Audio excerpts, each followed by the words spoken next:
안녕하세요. 성북구 마을해설사 박경석입니다.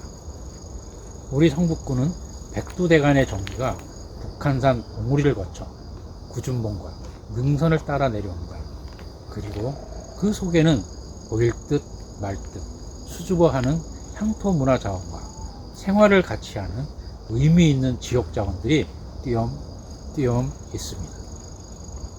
이 문화재 속에 보석처럼 담겨있는 마을 이야기는 도시 속 고향 이야기이며 몇 번을 들어도 흥미롭기만 할 뿐 아니라 우리 마을의 공통 분모이고 주민을 공동체로 만들어 줍니다. 이렇게 소중하기만 한 우리의 지역 문화재에 대하여 보존과 계승 그리고 알림을 위한 해설 활동으로 오늘은 도남장에 대한 이야기다리를 풀어볼까 합니다.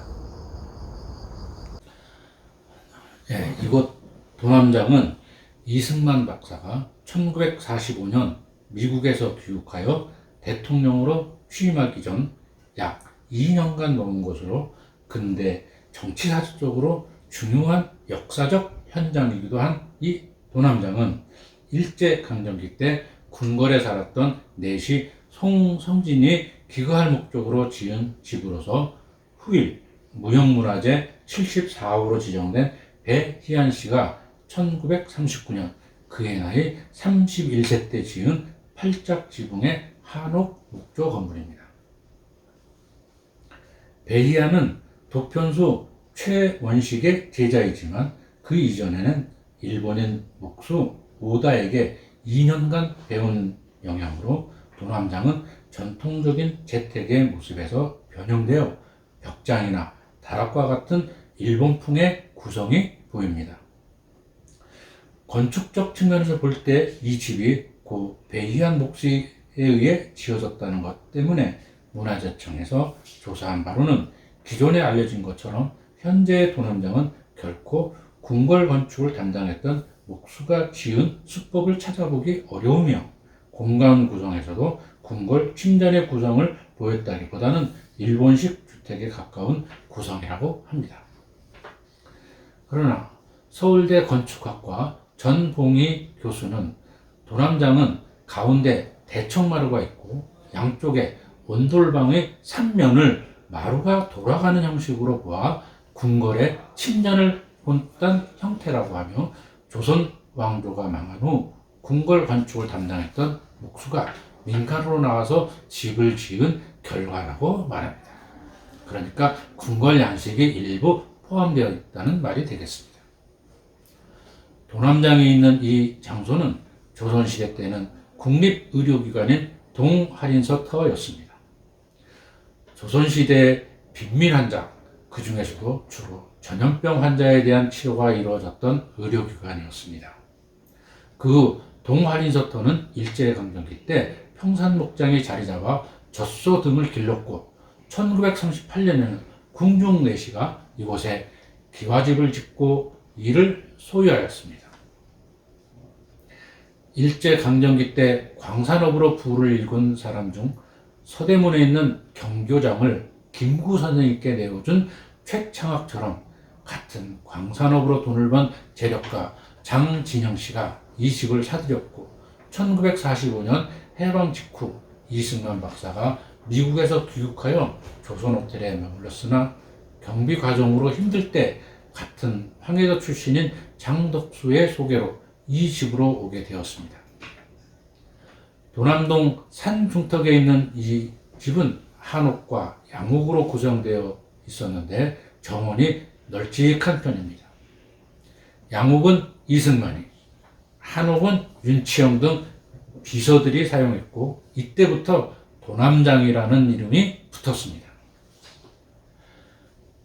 장진영 씨는 6.25 때 납북되었고 집은 세 부분으로 분할되어 분리 매각된 이 도남장을 고 대성산업 김수근 회장이 매입하여 본체 뒤로 새로운 집회를 달아내었고 김수근 회장 내외가 작고한 후에는 본체를 대대적으로 수리하였습니다. 선창실업 정혜수 씨가 매입한 양옥, 그러니까 이승만 박사가 사용하던 곳은 교회에 기증되어 지금의 예답교회가 되었습니다. 김수근 회장이 돌아가신 후 그의 아들 김영대님의 소유로 되어 있으며 가운데 있는 본체만 2004년 9월 4일 대한민국의 국가등록문화재 제91호로 지정되었으나 개인 소유로 되어 있기 때문에 개방하지 않아서 내부를 볼 수는 없어 유감이지만 바로 옆 삼선중학교로 올라가면 전체를 볼 수 있습니다. 이승만 박사와 미 군정의 신탁 통치 문제로 불편한 관계가 되자 입장에 난처해진 장진영이 집을 비워주었으면 좋겠다는 뜻을 전해보자 미군 하지 장군이 마포 언덕 위에 위치한 담담정이라는 정자터가 있던 조선 총독부 정무총감의 여름 별장을 주선해 주었는데 이것이 바로 마포장입니다. 그러나 마포장에서는 2개월 정도만 살았고 이승만의 세력이 커져서 무익들은 돈을 모아 낙산 아래 이화장을 지어 이승만에게 기증하여 1948년 경무대로 이사할 때까지 그곳에서 생활하였습니다. 담당정터는 신숙주의 것이었고 이화장도 신대라고 불리우는 신숙주의 손자 신광안의 집터였습니다. 1990년대 정치인 박찬종 씨가 이 집에 한동안 거주한 적도 있었고 김두한 일대기 그린 야인시대에 이승만 관련된 촬영지로 사용되기도 했습니다. 한옥 이야기와 이승만 박사의 이야기, 그리고 우리나라 근대사의 일부를 품고 있는 도남장에 대하여 말씀드렸습니다. 개인 소유 건물이지만 공식 문화재로 등록되어 있어 관심이 필요한 곳이죠. 오늘 해설이 여러분들께서 이미 알고 계시던 내용에 사리부터 새로움이 더해졌으면 하는 것이 제 바람이며 나름대로 준비한 향토 자원에 대하여 조금이라도 도움이 되시기를 기대합니다. 한옥은 지금 이 순간에도 보이지 않게 조금씩 없어져 가고 있습니다. 우리 것이 가장 아름답다는 말이 있지 않습니까? 이제는 우리가 지켜야 할 때입니다.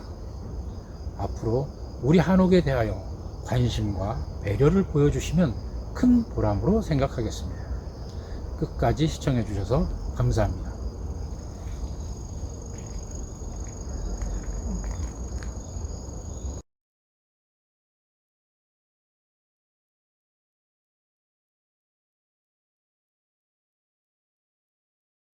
띵동.